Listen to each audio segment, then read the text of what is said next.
You are about to listen to the Dr. Dahlia Show. Sassy, stimulating medical talk radio. Any medical advice Dr. Dahlia Wax gives on her show should not be substituted for an actual visit to your medical provider. And now, here's Dr. Dahlia.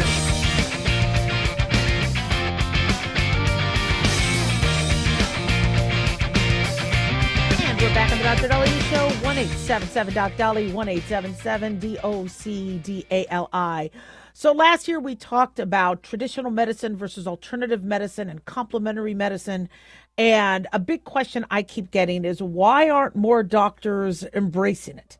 Why aren't we incorporating often less expensive, often effective alternative or complementary medicine therapies into traditional medicine?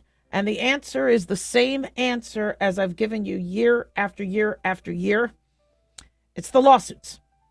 And if we could do something about the legal landscape, I think you're going to see more doctors embrace it. So I'm married to a chiropractor, and y'all know Dr. Corey. Yay, so good.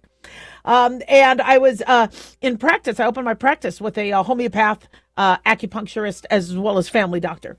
And so, I've always been a fan of the alternative medicine world.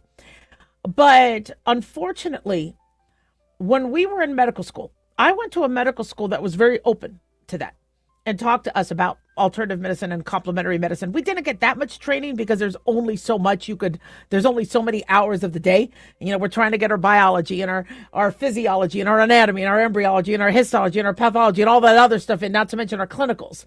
However, nutritional guidelines and nutritional advantages and nature advantages and herbals and things like that were included in our training, just not to the degree.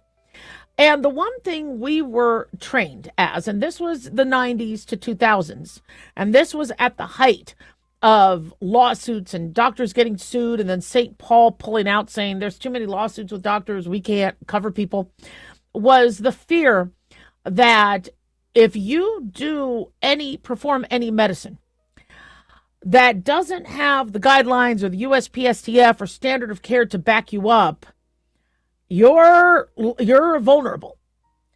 And when one lawsuit could put a doctor out of practice, could cause him to lose his license, could cause him to not be able to get new insurance, doctors start to clench. Now, you saw what happened with the COVID vaccine. The COVID vaccine comes out, and I remember speaking to a lot of doctors going, well, wait a second, do we know much about this? What if there's side effects? What do we know? Well, the powers that be reassured the medical community that you wouldn't be liable. If you did encourage the COVID vaccine, which I do believe helped a good number of the population, we did encourage it, we would be free of liability. We would not be able to be sued. So then the doctors were like, okay, fine, get it, we're good. But there was that hesitation until doctors are told no one's going to go after you. And so how does that look? What does it look like when somebody is targeted for a malpractice suit or in trouble for negligence? Or so what ends up happening is you have a medical provider who's licensed and maybe board certified and covered by their malpractice insurer, and something happens to a patient. A patient has a bad outcome. That patient hires an attorney, or the family hires an attorney, to go through the medical records. And when they go through the medical records, they don't necessarily go through the medical records. And I've been very grateful I've never been sued, but I've seen what happened to my friends. Then when they go through the medical records, they're not like, okay, this person's a cool dude. This guy's chill. You could see he tried. He really liked the patient. No. They hire people to comb through and find the one date of service where there might have been a delay of care or something offered or suggested.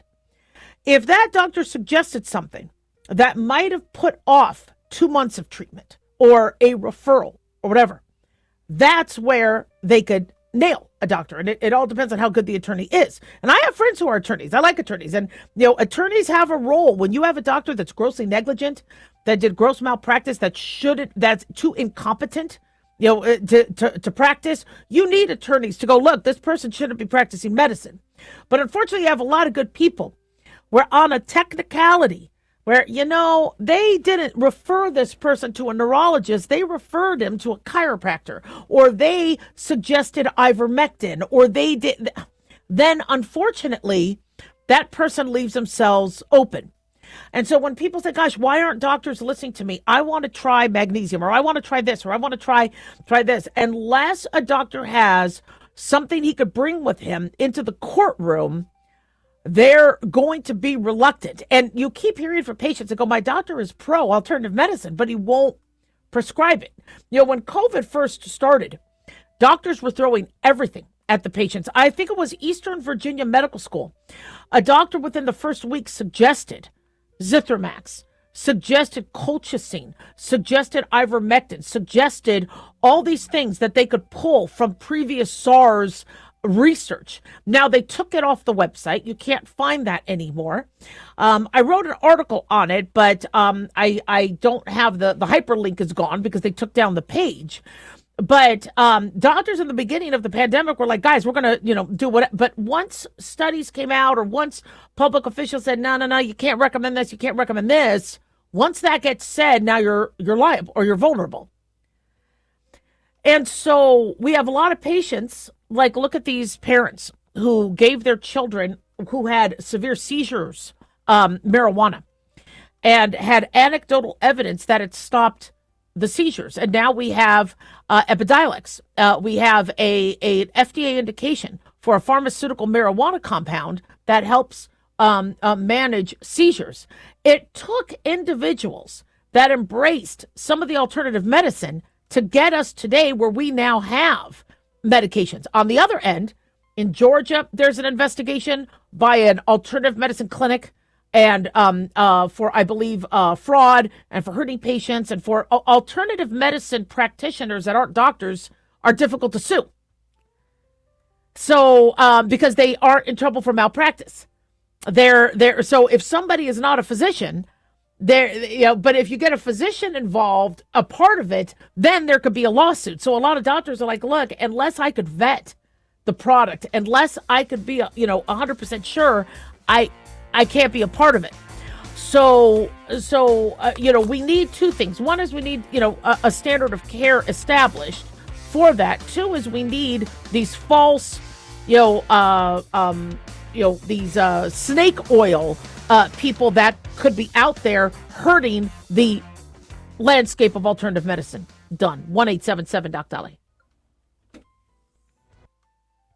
Have you ever thought you'd like to buy and sell houses but didn't know how or where to get the money? My name is Ron LeGrand, and over the past 40 years, I've bought over 3,000 houses without using my money or credit, and taught thousands to do the same. Today, even in a virtual environment, we buy nice houses in nice neighborhoods using no banks, realtors, contractors, or other costly entanglements, and build huge cash flow and wealth without the hassle of tenants, all without credit and little or no money. You don't need a license or experience, and I'll show you exactly how it's done.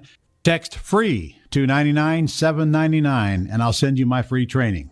I promise you I'll change the way you think about real estate and open the door to a new lifestyle that doesn't involve risk or rehabs and can quickly replace your current income. Text FREE to 99799, and let me show you how to take your life back and build cash flow and wealth from your home. That's FREE to 99799. Again, FREE to 99799. Hi, it's Mark Falter, host of the Financial Fitness Show. I strongly believe that no one should ever pay 1 penny more in taxes than they are legally obligated. Unfortunately, for most hardworking Americans, this just isn't the case. Why? Because most people spend more time planning next weekend's getaway than trying to ensure they're going to pay less in taxes. My financial fitness team has put together some materials that I know are going to help you. It's the Tax Savings Kit. Tax Savings Kit includes 3 things: free tax analysis, top 10 ways to pay less in taxes, and an investor's guide to taxes. Now, how do you get it? Simple. 866-764-2635. Again, 866-764-2635. I'm Mark Falter. This is Financial Fitness, making personal finance profitable.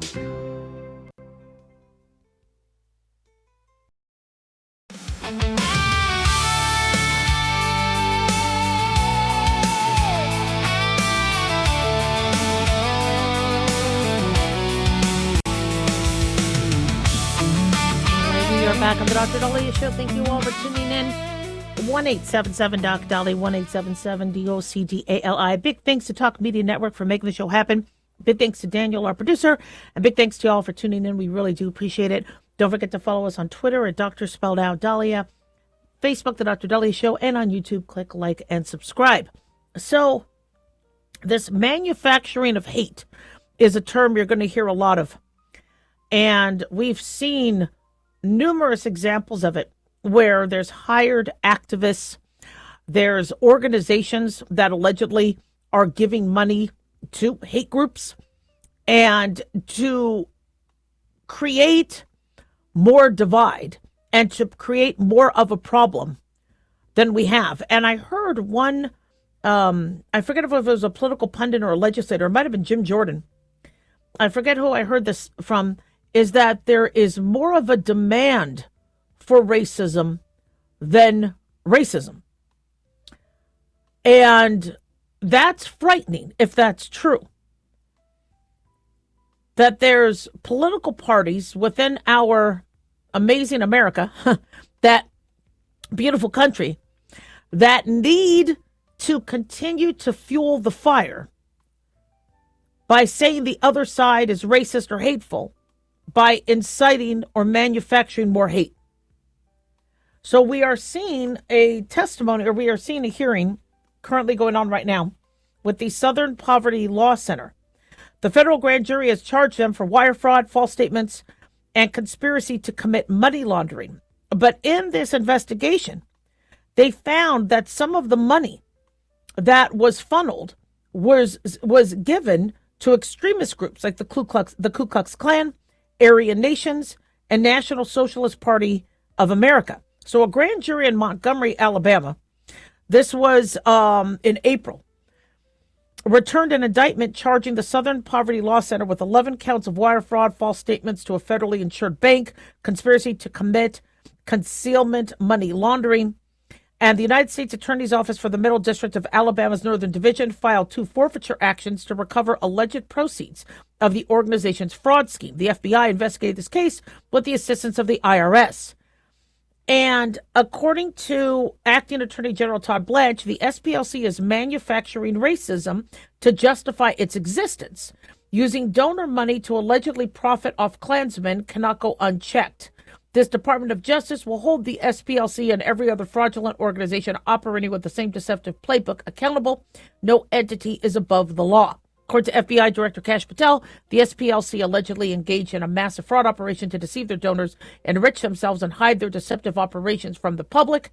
They said they lied to their donors, vowing to dismantle violent extremist groups, and actually turned around and paid the leaders of these very extremist groups, even utilizing the funds to have these groups facilitate the commission of state and federal crimes. That is illegal, and this is an ongoing investigation against all individuals involved. So SPLC is headquartered in Montgomery, Alabama. Its mission, according to its website, is to be a catalyst for racial justice in the South and beyond, working in partnership with communities to dismantle white supremacy, strengthen intersectional movements, and advance the human rights of all people. But according to the Justice Department, the indictment started in the 80s, where the SPLC began operating a covert network, allegedly, of individuals who were either associated with violent or extremist groups like the Ku Klux Klan, or who had infiltrated violent extremist groups at the SPLC's direction. Some of the donated money was going to some of these leaders, to like the tune of like $300,000 payments. So between 2014 and 2023, the SPLC allegedly secretly funneled more than $3 million in donated funds to people of the Ku Klux Klan, United Klans of America, Unite the Right, National Alliance, National Socialist Movement, Aryan Nations, affiliated Sadistic Souls Motorcycle Club, National Socialist Party of America, or the American Nazi Party, and American Front. Now, the hearing is currently underway, and we're going to be getting some more information on that. But as it evolves, but this is very frightening to me, because we have racism, and there's no reason to manufacture it. There's a lot of it. There's a lot of anti-Semitism, bigotry, homophobia, misogyny. But to increase allegedly your relevance, to give yourself to be able to receive funding, if they are manufacturing or hiring people to incite this sort of activity so they could get, that's full on fraud, and people need to go to jail for a long time for this. So the House Judiciary Committee is holding their hearing today. It's called the Southern Poverty Law Center Manufacturing Hate Part 2.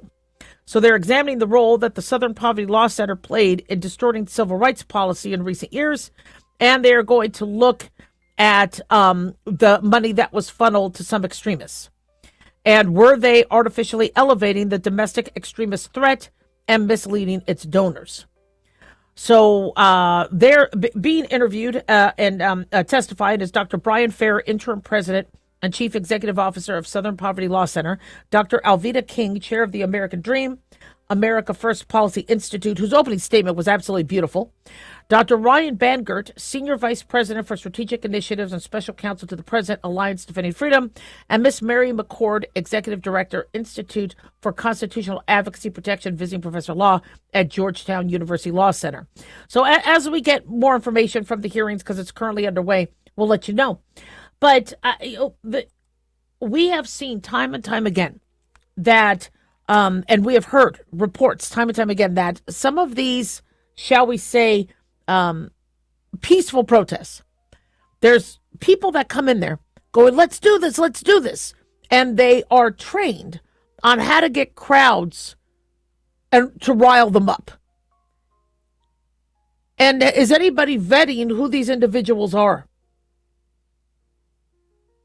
I mean, there's been multiple reports that some of these individuals were there January 6th, where you had individuals who wanted to go through and bring their flag and peacefully protest at the Capitol. But then you had just absolute mayhem and chaos. And who was a part of it? Was it the right? Was it the left? Was it hired? These grassroots, the neighbors are really upset, and our citizens in Minnesota, really don't like ICE, and they're we're hearing that some of these individuals have been training for months,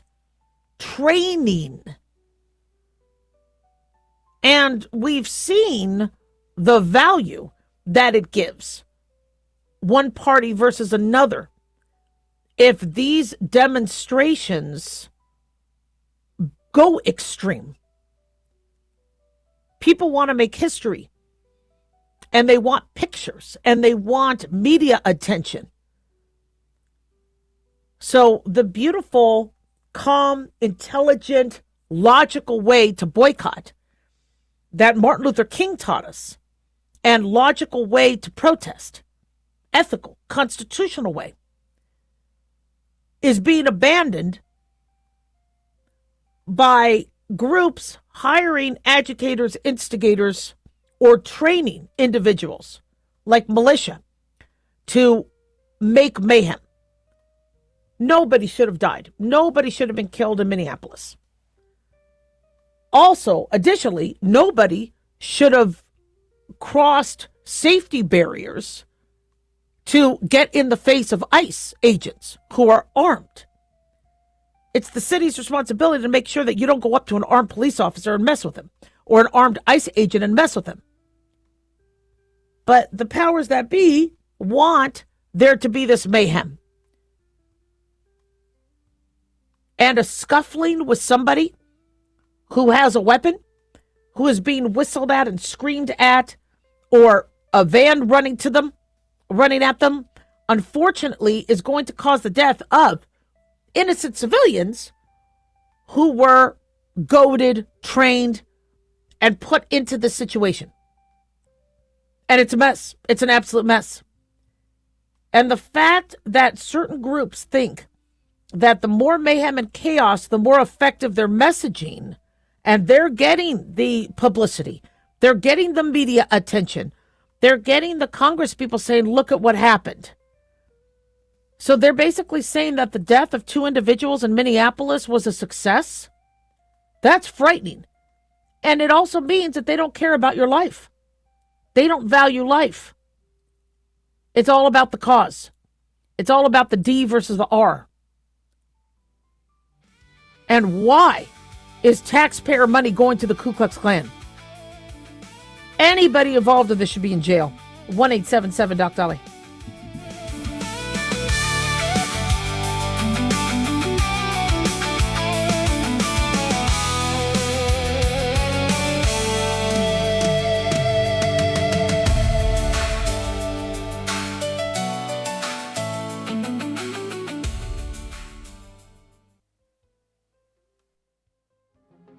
Hi, everyone. Dr. Dahlia here. Thousands of physicians, residents, nurses, and medical students are silently dealing with depression. And tragically, 400 take their lives each year. 400! I wrote The Depressed Doctor, hoping to reach out to anyone struggling. You're not alone. Don't stay silent. The Depressed Doctor can be found on Amazon, or the book can be found on drdahlia.com. And if you or anyone you know needs help, call or text 988, the National Suicide and Crisis Hotline.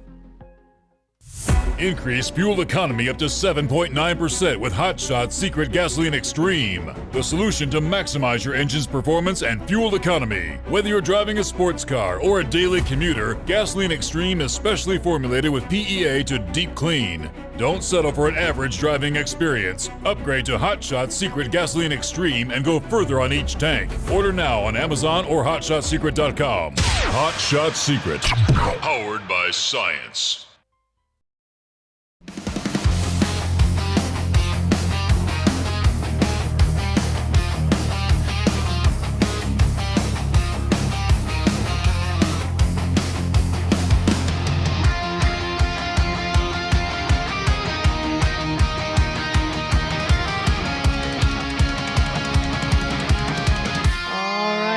Back on the Dr. Dahlia Show. Thank you all for tuning in. 1-877-Dr. 1-877-DOCDALI. Again, don't forget to follow us on Twitter at Dr. Dahlia, Facebook, The Dr. Dahlia Show, and on YouTube. Click like and subscribe.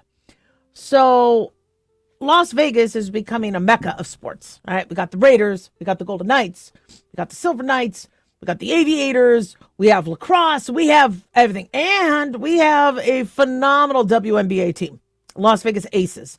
They are, again, crushing it. Congratulations on their win last night. Again, I think it was 101-91 to the Seattle Storm. But there's been some controversy that has come up.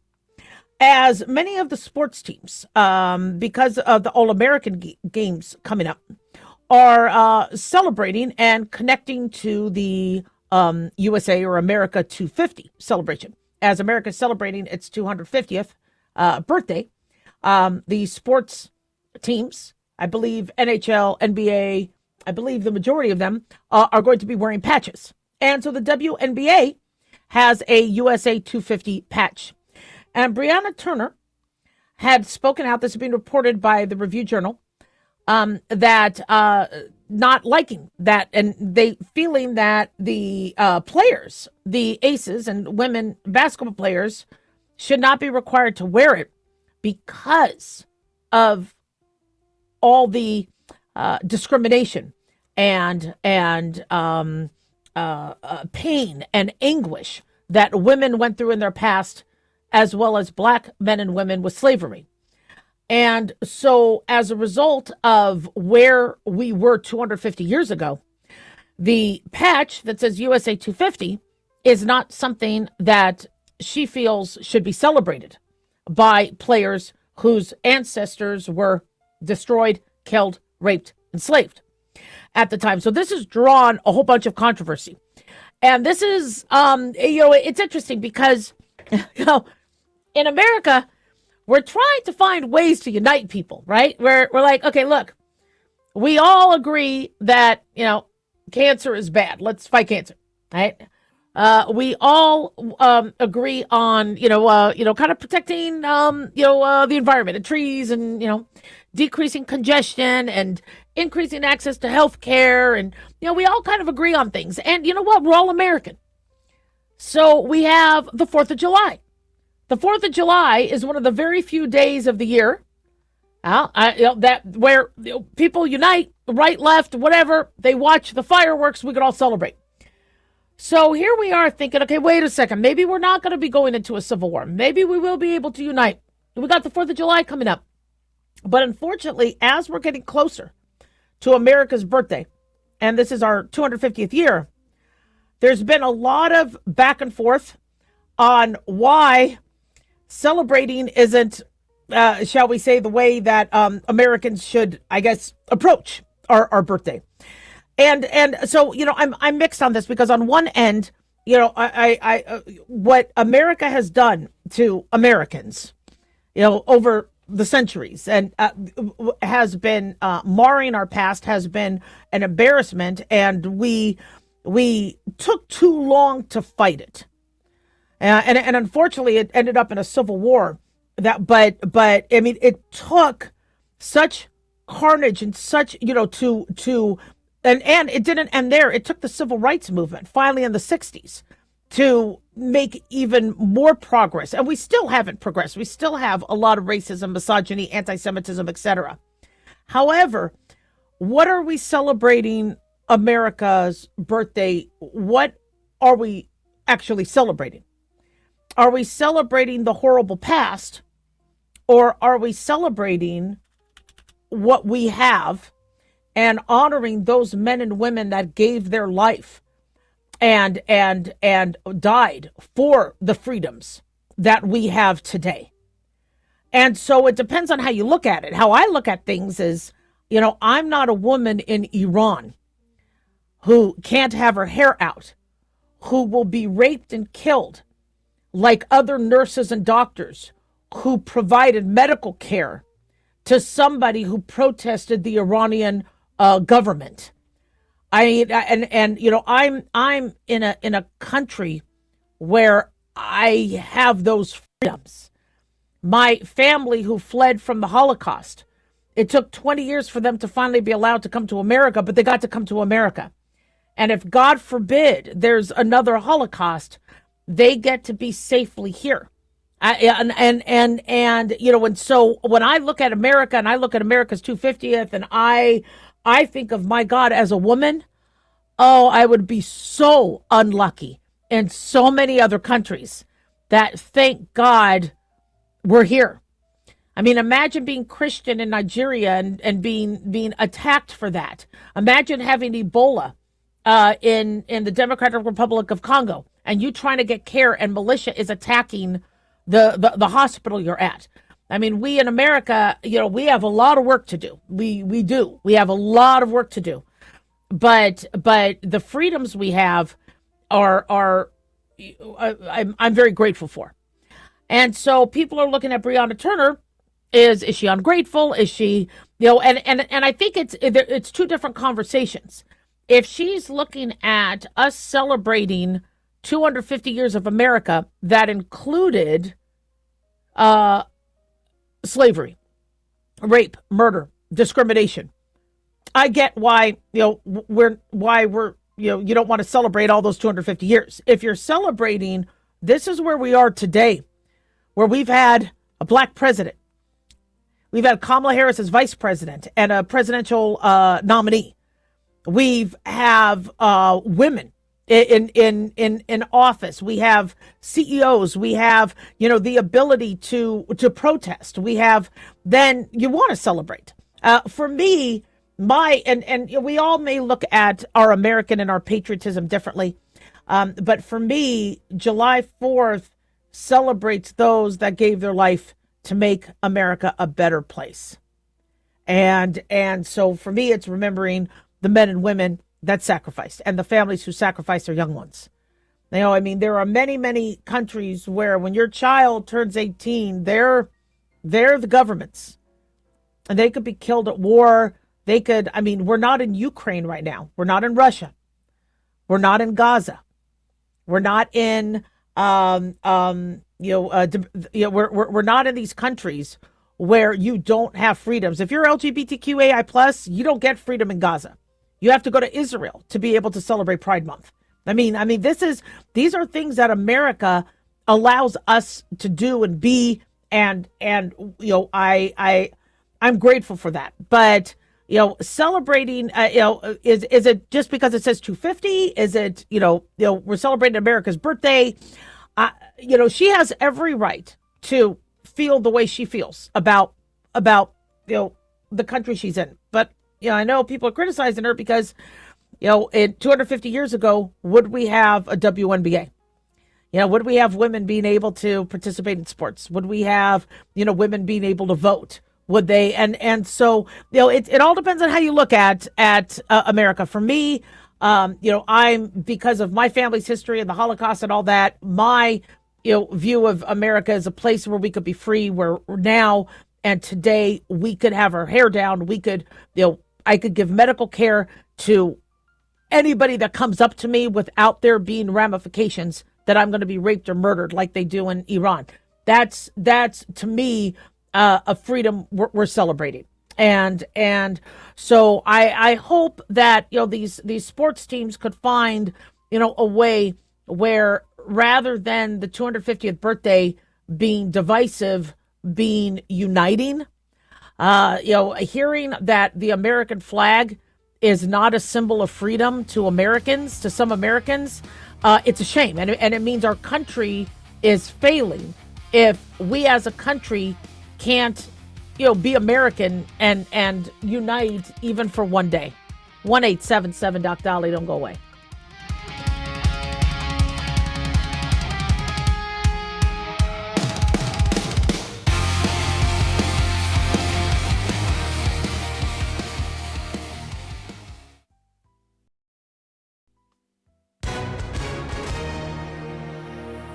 Hi, everyone. If you've been injured in an accident and think you deserve compensation, listen up. Because we have legal professionals standing by right now to answer your questions for free. We'll help you find out if you have a case and how much it's potentially worth. If you were hurt in a car accident, truck accident, motorcycle accident, rideshare accident, slip and fall, or any other type of accident, call our 24/7 hotline now and let us help you find out how much your case is potentially worth. Call 800-978-6800. That's 800-978-6800. 800-978-6800.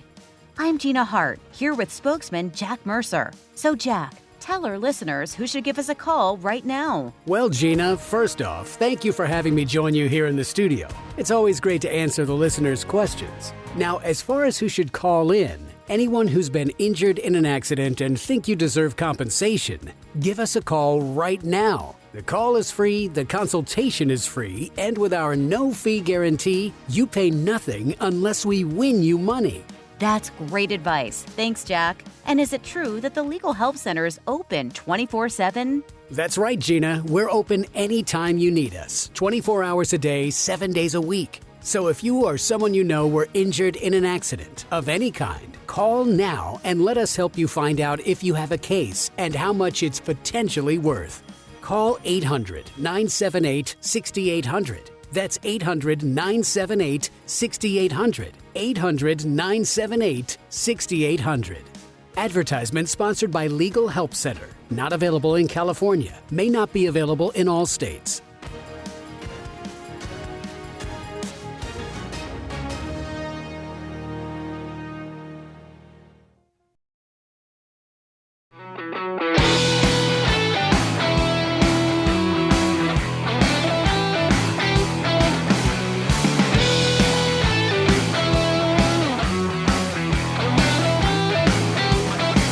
We're back on the Dr. Dahlia Show. Thank you all for tuning in. 1-877 Dr. Dahlia, 1-877 DOCDALI.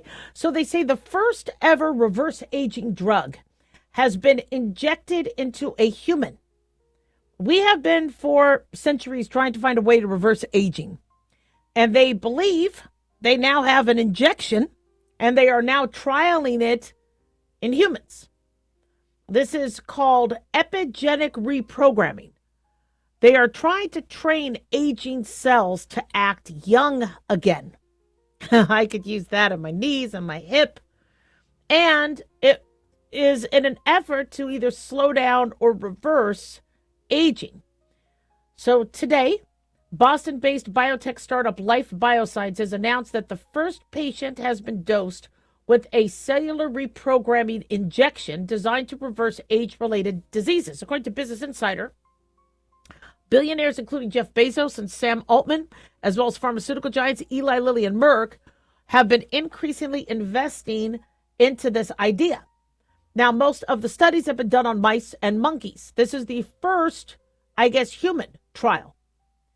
If it's successful, then we might be going into a new era of aging therapies, attacking cells that are causing us to age quickly, allowing us to be more youthful. So what did they do with this patient? Well, they injected an eyeball of a person with glaucoma. Now, for those of you that hate going to the eye doctor because you don't like that puff of air going into your eye, it's testing the pressure of your eyes. And glaucoma could cause loss of vision and some very serious pathology as it pertains to your eye. We don't know too much about this patient with glaucoma, but what they are going to do is over the next 6 months, watch and see how it works. So they're also going to watch for our safety issues and side effects. So according to Life Biosciences CEO Jerry McLaughlin, he said, to me, it represents a potential transformational moment, not only for the company, not only for the field of aging biology, but I think potentially, he said, I don't see this lightly, for medicine.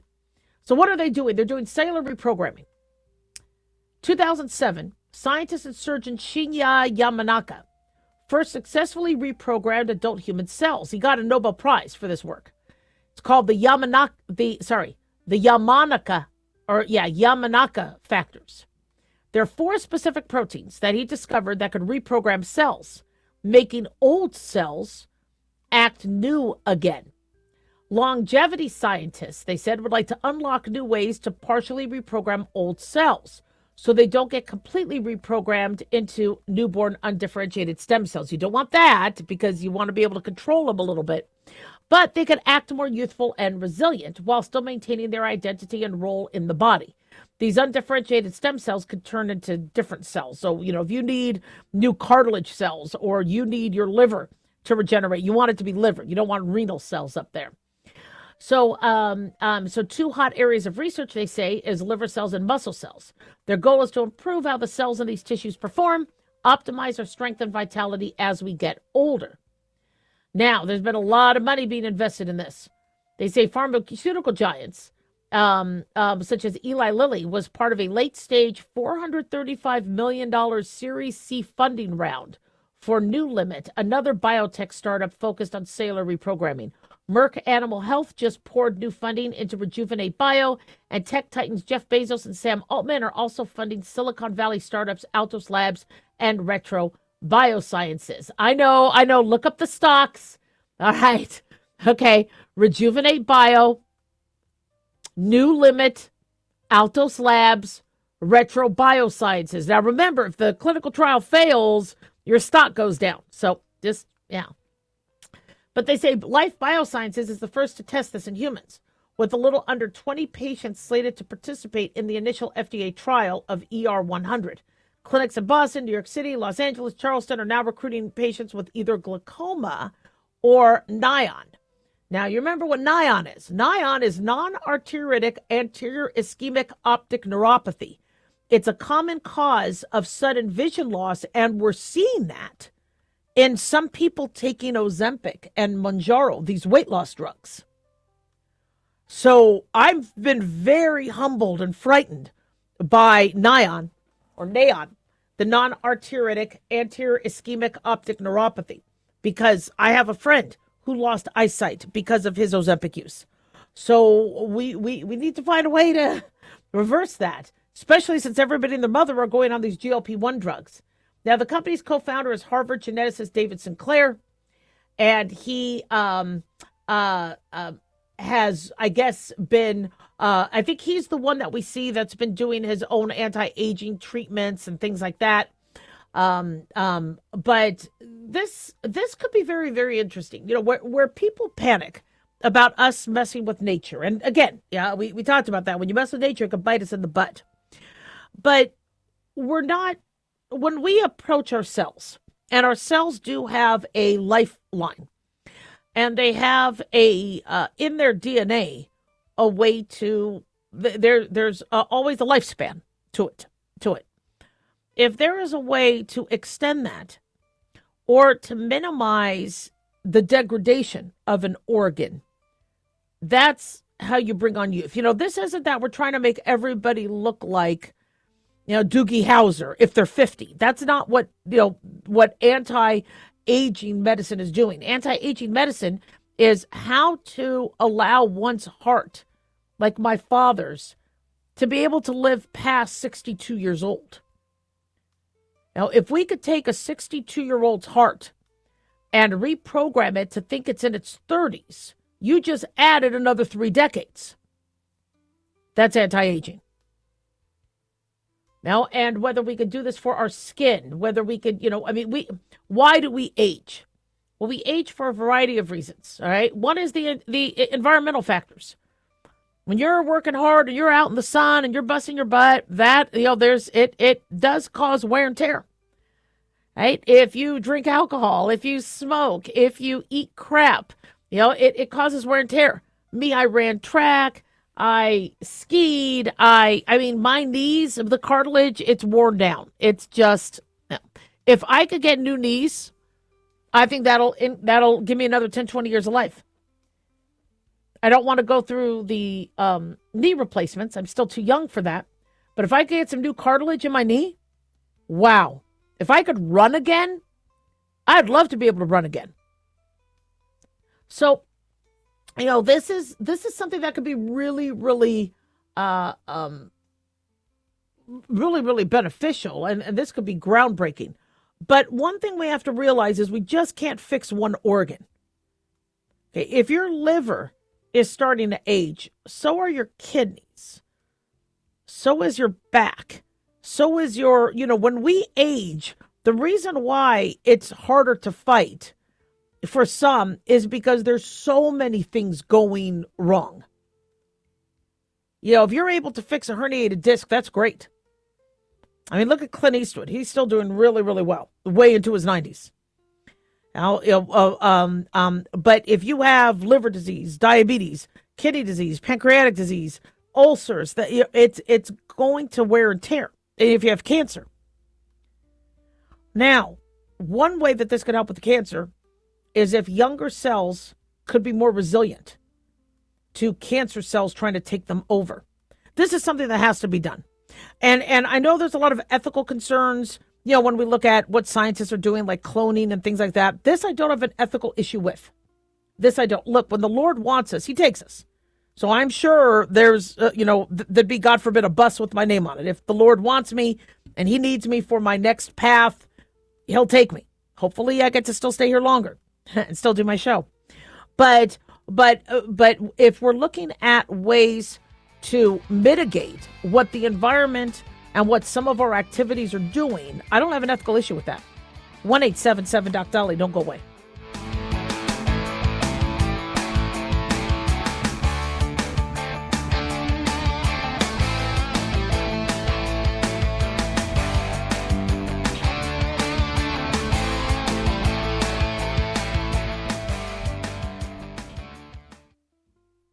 Dr. Dahlia here. Are you tired, burned out, gaining weight, succumbing to the daily pressures of life? Well, how's your dopamine doing? How you feel right now, how you'll feel an hour from now, and how you'll feel next week is completely reliant on your dopamine. Our daily motivation and willingness to push through challenges depends on the intricate chemical process dopamine provides. Christian Kalikas and I created Deploying Dopamine, a book that tells you what dopamine is, when it dysfunctions, and how to successfully deploy it when needed. Find Deploying Dopamine on Amazon today. Check it out. Increase fuel economy up to 7.9% with Hot Shot Secret Gasoline Extreme, the solution to maximize your engine's performance and fuel economy. Whether you're driving a sports car or a daily commuter, Gasoline Extreme is specially formulated with PEA to deep clean. Don't settle for an average driving experience. Upgrade to Hot Shot Secret Gasoline Extreme and go further on each tank. Order now on Amazon or HotShotSecret.com. Hot Shot Secret, powered by science.